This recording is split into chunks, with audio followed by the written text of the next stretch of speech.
Voici un nouvel exercice, donc toujours vous constaterez que c'est un exercice de chimie. On demande combien de kilogrammes de sulfate de sodium. À 83,4%, peut-on obtenir à partir de 250 kg de sel à 94,5%. Bon, qu'est-ce que c'est que ces pourcentages-là? Ces pourcentages-là, c'est pour indiquer tout simplement la pureté du produit.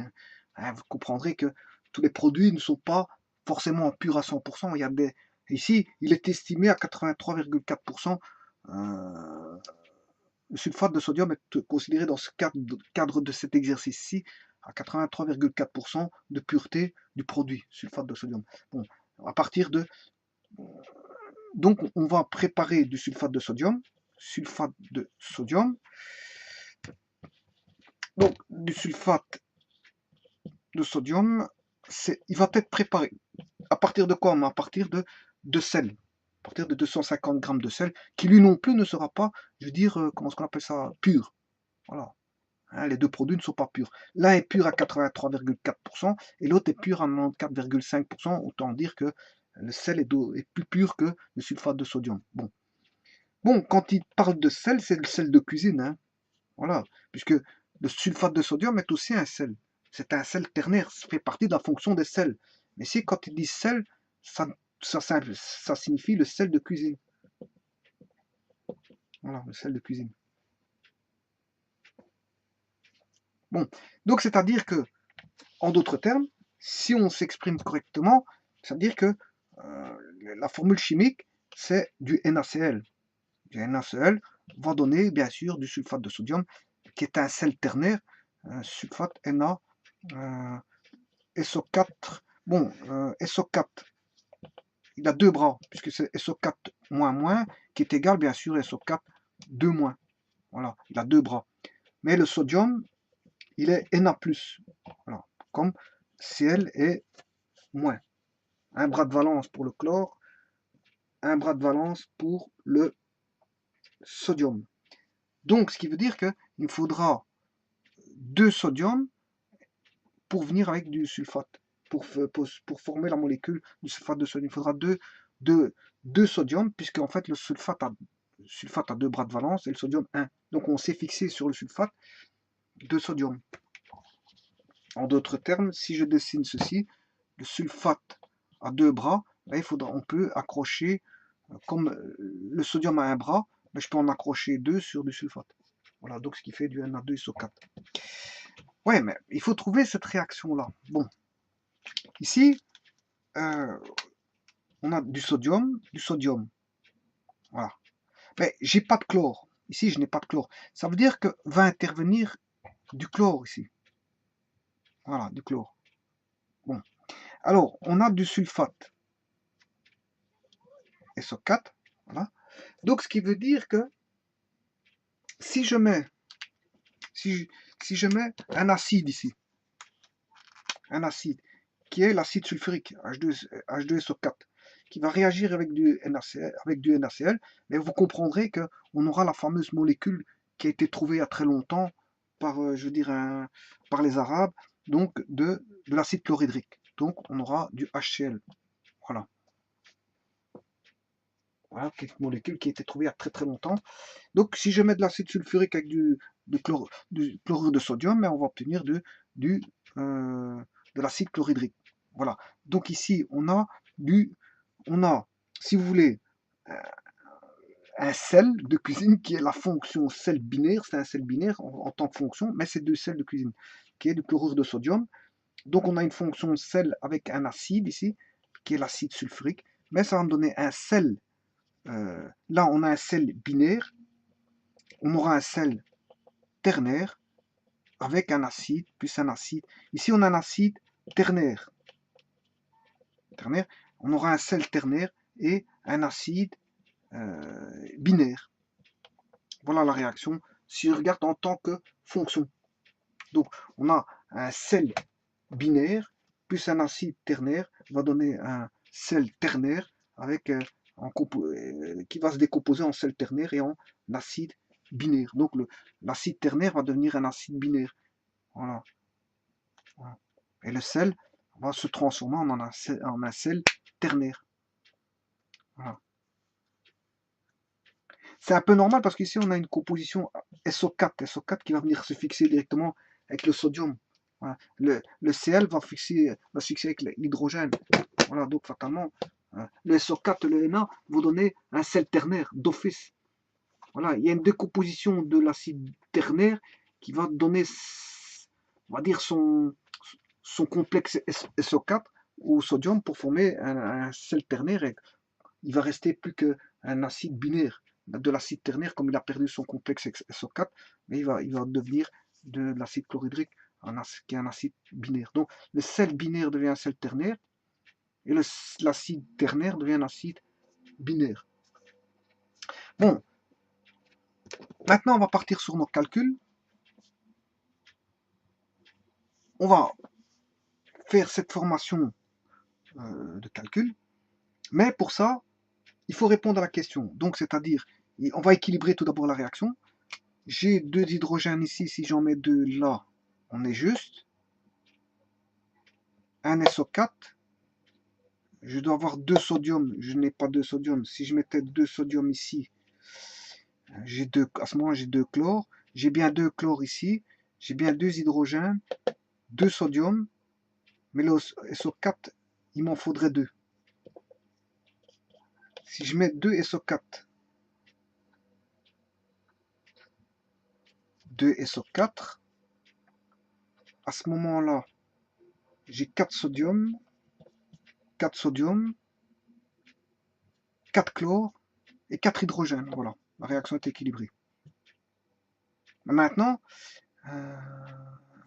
j'ai bien 4 hydrogènes, 2 SO4, 2 SO4, 4 sodium, 4 sodium, 2, 2.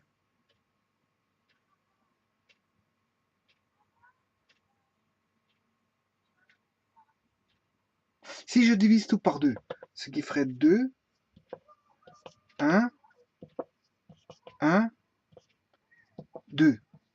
Si je divise tout par 2, donc j'ai bien 2 hydrogènes, 2 hydrogènes, 1 SO4, 1 SO4, 2 sodium, 2 sodium, 2 chlore. Donc voilà, la réaction est bon. J'ai tout divisé par 2 et ça reste bien sûr l'équivalent.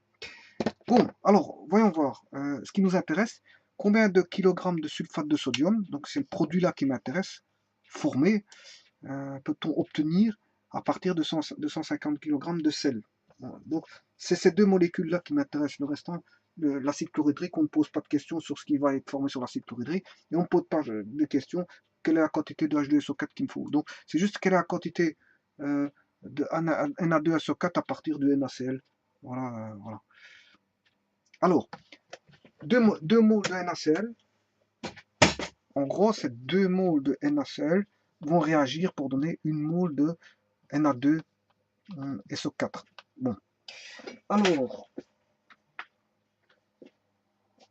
combien de kilos de sulfate de sodium à 83, sachant que l'huile pure à 83,4%.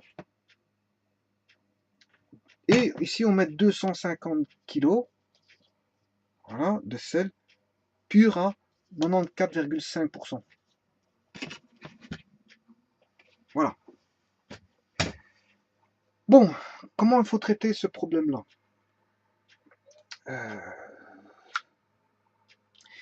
Une mole, c'est une mole. On s'en fout du pourcentage ici. Une mole, c'est une mole. Donc, je vais calculer pour une mole et puis pour 2 moles. Là, je vais calculer la masse molaire pour 2 moles et la masse molaire ici, la masse d'une mole, et puis je vais me contenter de voir combien vaut la masse pour 2 moles. Ici, j'ai la masse, je vais calculer la masse molaire d'une seule mole, parce que 2 moles me donnent une mole. 2 moles de sel de cuisine donnent une mole de sulfate de sodium. Bon, le sodium, là, il faut aller chercher dans les tables que j'ai en ma présence. Le sodium,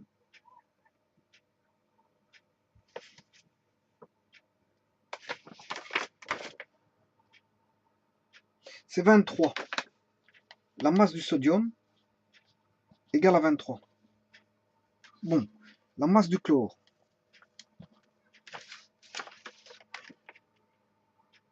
« 35, 45, je vais mettre 35. 35 grammes. Voilà, ce qui fait au total 8 grammes, 58 grammes. Voilà, 58 grammes. Donc, la masse molaire, c'est 58. Bien sûr, fois 50. Oui, ouais, c'est juste.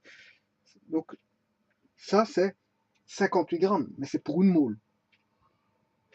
Alors, si je veux 2 moles, je fais x2. 8, 16, 1, 5, 10, 11, 116 grammes. Voilà pour 2 moles. Maintenant, le sodium. Le sodium, la masse du sodium, je l'ai ici, c'est 23 grammes. Mais comme j'en ai deux, c'est 56 grammes. J'ai 2 atomes dans une molécule. La masse du soufre, 32 grammes. Et la masse de l'oxygène x 4, parce qu'il y a 4 oxygènes. L'oxygène, c'est 16. Habituellement, on prend 16. 16 x 4. 16 x 4 et je vais tout additionner. Donc, ce qui fait 56 plus 32 plus 16 x 4. Ce qui fait 152 grammes. Voilà. Donc, 2 moles de NaCl pèsent 116 grammes. Donc, normalement, sur une base, c'est que 116 grammes vont réagir pour donner 150 grammes, 152 grammes, 152 grammes de Na2SO4. Voilà, ça c'est la base, on va dire, normale. Voilà. Mais, ici, dans les 250 kg, il n'est pas pur à 100%, hein, on a 94,5% de pureté. Donc dans les 250, je vais enlever le pourcentage impur. Donc 250 kg, c'est 250 000 grammes fois 94,5%. Voilà, et j'aurai la pureté correspondant à 250 kg. Donc 250 kg fois 94,5 divisé par 100. Ce qui veut dire 236 kg, point 25, ce qui veut dire 236 250 grammes. Voilà. Voilà. Donc j'ai pas 250 kg en réalité, j'ai 236 kg. Voilà, c'est ce que ça veut dire, l'énoncé là. Bon, mais maintenant, je dois chercher le X là. Le X, je dois le chercher.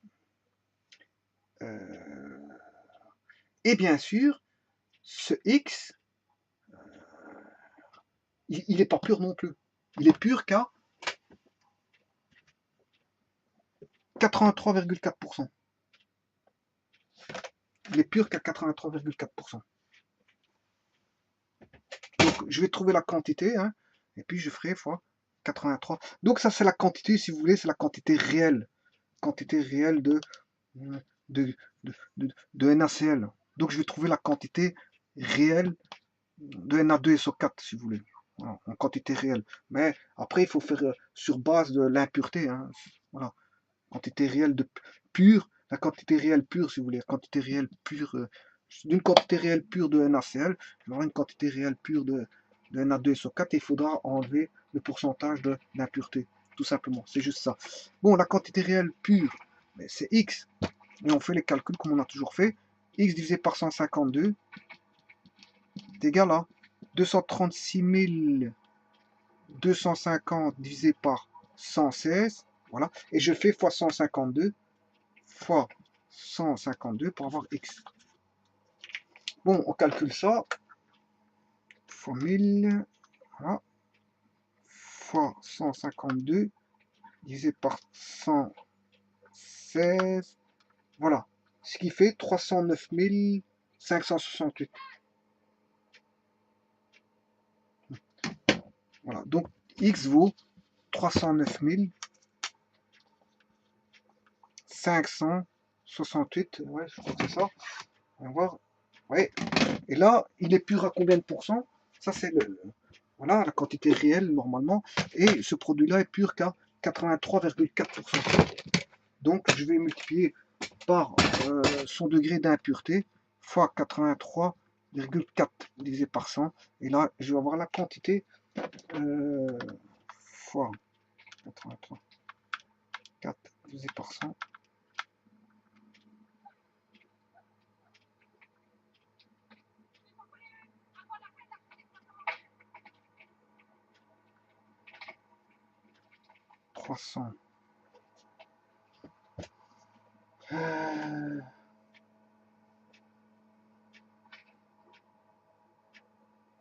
Ouais, normalement, ici... Attendez, hein. Ça, c'est bien la quantité. C'est quelle quantité? Ça, c'est une quantité réelle.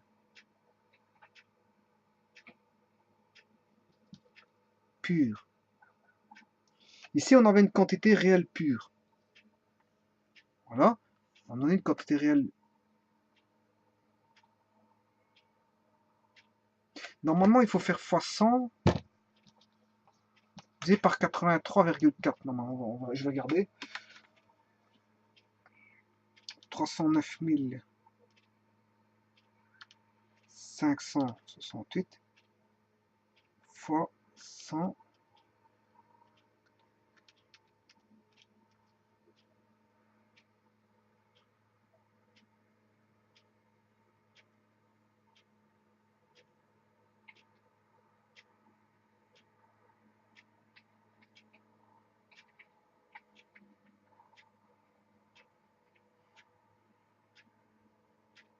Non, 250 000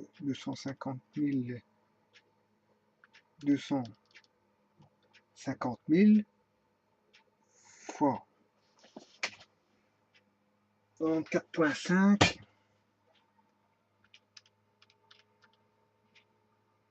c'est par 100. 236 250. Donc, divisé par 116 fois 152. 309 568.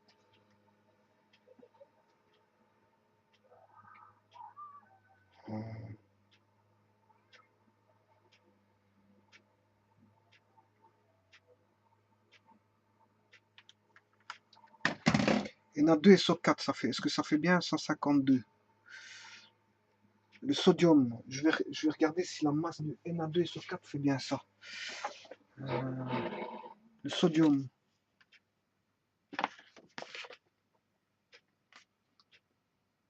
23. 23 fois 2, 46. Le soufre. 32. L'oxygène, 16 fois 4.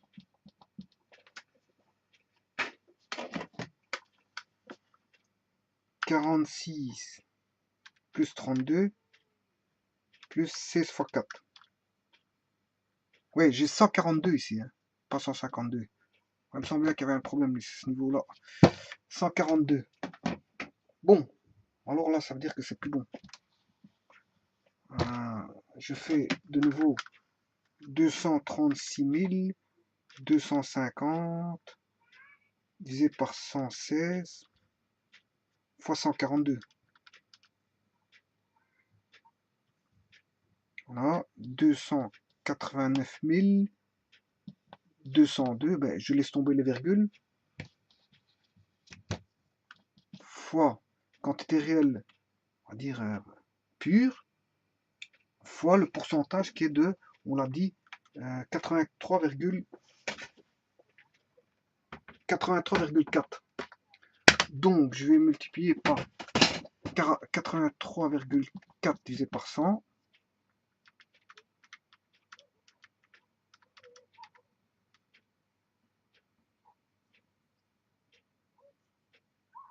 « 289 202 »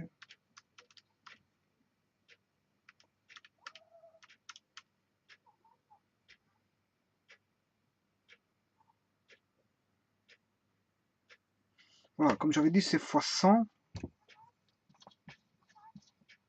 divisé par 84,4. 83,4.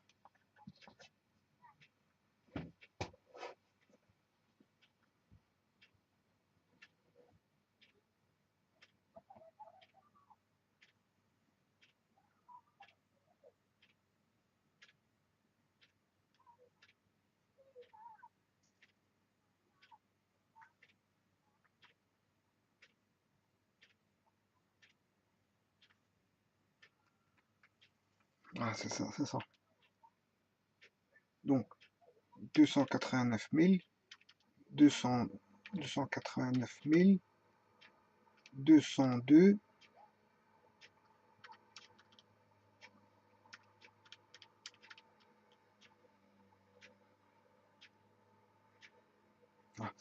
et j'ai 344 698.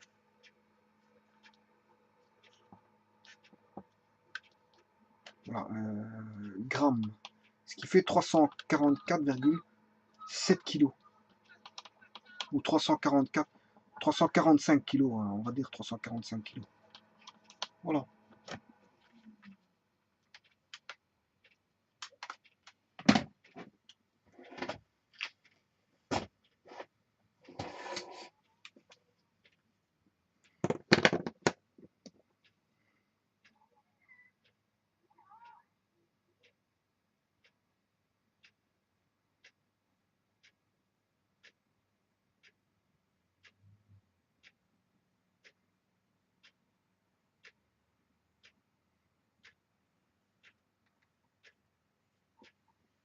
Alors attention qu'ici, c'est plutôt divisé par 83,4% qui devient multiplié par 100.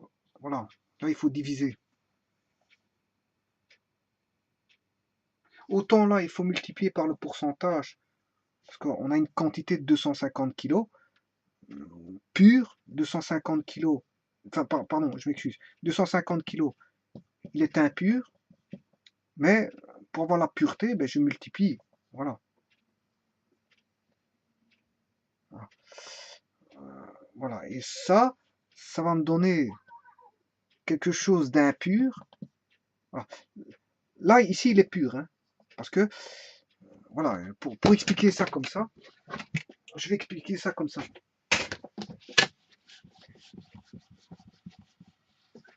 Quelque chose qui est impur, on multiplie par, on va dire, un pourcentage de pureté. Voilà.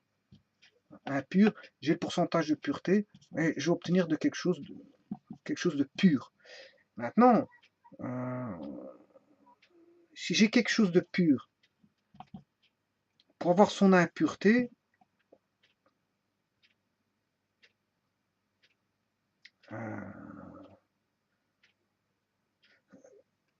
voilà. Voilà, ça c'est bon.